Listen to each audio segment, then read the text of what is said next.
اعوذ باللہ من الشیطان الرجیم، بسم اللہ الرحمن الرحیم۔ الصلاۃ والسلام علیک یا سیدی یا رسول اللہ وعلی آلک و اصحابک یا حبیب اللہ۔ السلام علیکم میرے بہن بھائیوں، سب خیریت سے؟ امید کرتا ہوں سب خیریت سے ہوگی۔ رمضان کی بہت بہت مبارک ہو آپ سب کو۔ حضور میں جو شخص جھوٹ اور جھوٹے کام نہیں چھوڑتا، اللہ کو کوئی ضرورت نہیں کہ وہ بھوکا اور پیاسا رہے۔ یہ روزے کا مقصد نہیں ہے بھوک اور پیاس کاٹنا، بھوک اور پیاس کے بعد وہ جو نتیجہ ہم نے اس کے اوپر غور کرنا۔ دیکھیں آپ کوئی بھی کام کرتے ہیں تو اس کا محاسبہ کرتے ہیں۔ ایک چھوٹی سی ریڑھی لگانے والا بھی ہم نے دیکھا ہے، وہ صبح اٹھ کے جو ہے فجر سے پہلے منڈی میں پہنچ جاتا ہے، وہاں پر جا کے کام کاج کرتا ہے اور فروٹ خریدتا ہے، لا کر ریڑھی پہ رکھ کر جو ہے وہ کڑکتی دھوپ میں سارا دن بیچتا ہے۔ تو بعض اوقات ہم روڈ سے گزرتے ہوئے دیکھتے ہیں کہ شام کے وقت وہ پھل کی ریڑھی لگانے والا بھی جو پیسے گن رہا ہوتا ہے، یار وہ گھر جا کے بھی گن سکتا ہے، لیکن یہاں پر کیوں گن رہا ہے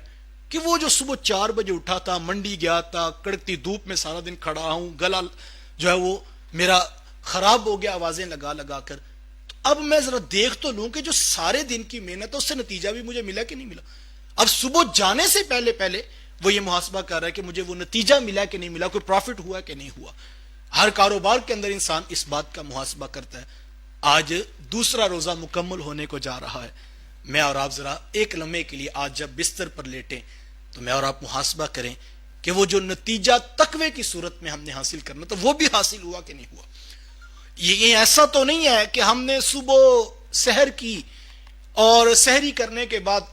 ہم نے اے سی آن کیا اور ہم جو ہے وہ بستر پر لیٹ کے 3 بجے تک خوب نیند ہم نے پوری کی، اور ہم اٹھے تو ہم نے کہا بھی تو 4 گھنٹے باقی ہیں، چلو ذرا ایک ٹیلی ویژن پر جو ہے وہ ہم مووی دیکھ لیتے ہیں، 3 گھنٹے اس طرح گزار لیں گے۔ اور پھر ہم نے دیکھا بھی ایک اور گھنٹہ پڑا، ہم نے کہا چلو یہ رمضان ٹرانسمیشن والوں نے بھی کافی ہلا گلا کیا ہے، اب گھنٹہ ان کے ساتھ گزارتے ہیں۔ پھر 7 بجے ہم نے افطار کیا اور پھر ہم جا کے پان شاپ پہ بیٹھ گئے، ہاتھ میں بوتل اور منہ میں سگریٹ رکھ کے ہم نے کہا نہیں روزے بڑے مشکل ہیں جی، بس میں نے رکھ لیا ہے۔ نہ فجر پڑی، نہ ظہر پڑی، نہ عصر پڑی، نہ نفس کا محاسبہ ہوا، نہ آنکھوں کی طہارت ہوئی، نہ کانوں کو جو ہے وہ فحش کلام سے بچا سکے۔ تو یقیناً پھر ہم اگر شام کو محاسبہ کریں گے تو ہمیں وہ تقوی کی دولت نہیں نظر آئے گی۔ انہی لوگوں کے بارے میں کہا گیا تھا اللہ کو کوئی ضرورت نہیں کہ وہ بھوکے اور پیاسے رہیں۔ حضرات صوفیہ تو اس سے بھی آگے کی بات کرتے ہیں۔ اہل فقہ تو یہ فرماتے ہیں کہ طلوع فجر ثانی سے لے کے غروب آفتاب تک اکل و شرب یعنی کھانے پینے اور جماع سے کثرن رکے رہنے کا نام روزہ ہے، یہی شریعت نے بتایا۔ لیکن خواص اس سے آگے کی بات کرتے ہیں، وہ فرماتے صرف معدے کا روزہ نہیں ہوتا بلکہ سر سے لے کر پاؤں تک جسم کے ہر عضو کا روزہ ہوتا ہے۔ آنکھوں کا روزہ یہ ہے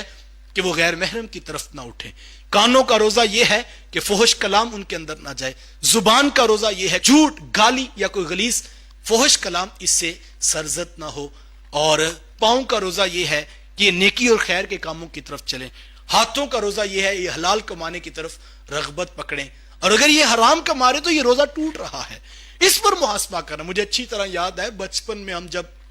شاید ابھی روزے فرض بھی نہیں ہوئے تھے تو گرمیوں کے روزے تو سکول جایا کرتے،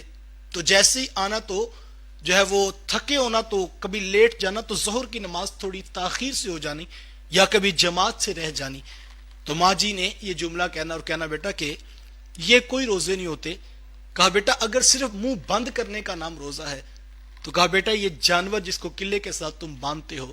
بھینس کو صبح چارہ ڈال دو اور مغرب کے بعد دوبارہ ڈالو، وہ سارا دن بیٹھ کے 14-16 گھنٹے گزار دے گی۔ بیٹا صرف منہ کے بند کرنے کا نام روزہ نہیں ہے، روزہ تو سر سے لے کر پاؤں تک اپنے آپ کو اپنے رب کے نام کرنے کا نام ہے، اپنے آپ کو اپنے رب کی دہلیز پہ لانے کا نام ہے۔ ہم نے اس پر محاسبہ کرنا ہے، اور بار بار، اور یقین جانیے جس نے اس محاسبہ نفس کے ساتھ روزے رکھے، اللہ اکبر، حضور ماتے راتوں کو قیام کیا، دن کو محاسبہ نفس کے ساتھ اس نے روزے رکھے، حضور ماتے اللہ اس کے ماضی کے سارے گناہوں کو بخش دیتا ہے۔ تو مجھے اور آپ کو روزہ یہ سکھا رہا ہے کہ ہم نے وہ طہارت اور وہ تقوی حاصل کرنا ہے، وہ پرہیزگاری حاصل کرنی ہے، اور یہ محاسبہ روزانہ کریں۔ اگر اور اس کی نشانی بڑی خوبصورت حضرت خواجہ حسن بصری علیہ الرحمہ نے لکھی ہے۔ حضرت خواجہ حسن بصری علیہ الرحمہ فرماتے ہیں کہ اگر ایک شخص صبح اٹھنے کی کوشش کرتا ہے لیکن نماز پڑھ نہیں پاتا، دل کا ارادہ تھا، رات اس نے نیت کی لیکن صبح پڑھ نہیں سکا، پھر دوسرے دن کی، تیسرے دن کی، تو کہا اس کی وجہ کیا ہے؟ سستی ہے, غفلت ہے, کوتاہی ہے, بالکل ہے. لیکن حضرت خواجہ حسن بصری علیہ رحمۃ فرماتے ہیں اس کی بڑی وجہ یہ ہے, یہ سستی, یہ غفلت, یہ کوتاہی ہمیں ابھی نظر آ رہی ہے کہ جس کی وجہ سے ایک شخص اٹھ نہیں سکا, اٹھنا چاہتا تھا لیکن اٹھ نہیں پایا. لیکن حضرت خواجہ حسن بصری علیہ رحمۃ چونکہ تصوف کے بہت بڑے شیخ ہیں, تو وہ فرماتے ہیں کہ اس کی وجہ یہ ہے اس نے زندگی میں گناہ اتنے کر لیے ہیں کہ گناہوں کی نحوست کی وجہ سے اب اس سے نیکی کی توفیق چھین لی گئی. تو میں اور آپ دیکھیں, ہم روزانہ کی بیس پر محاسبہ کریں, ڈے بائی ڈے اپنے روزوں کی ساتھ ہم دیکھیں کیا ہماری نیکی بڑھ رہی ہے, کیا ہمارے گناہ کم ہو رہے ہیں. اگر تو روزے ایسے گزر رہے ہیں, اگر آپ نے پہلے روزے میں 5 صرف فرض نمازیں پڑھی اور آگے آگے کرتے کرتے آپ کو تہجد میسر آ گئے, کرتے کرتے آپ کو راتوں کا قیام مل گیا, چلتے چلتے 20-22 دن بعد آپ کو آنکھوں کی طہارت مل گئی, آپ کو کانوں کی پاکیزگی مل گئی, آپ کو زبان کا سچائی کا نور نصیب ہو گیا, تو سمجھیے آپ کے روزوں کا جو تقویٰ تھا وہ آپ کو حاصل ہو رہا ہے. اور اگر ایسا نہیں ہے, اور اس کا محاسبہ دی فائنل میں اور آپ چاند رات والے دن محاسبہ کر سکتے ہیں, عید والے دن ہم محاسبہ کر سکتے ہیں, 30 دن میں صرف بھوک پیاس کاٹی ہے یا وہ جو قرآن نے کہا تھا وہ بھی ہمیں حاصل ہوا ہے. اور اگر آپ کی عید والے دن کی نمازیں پوری ہیں,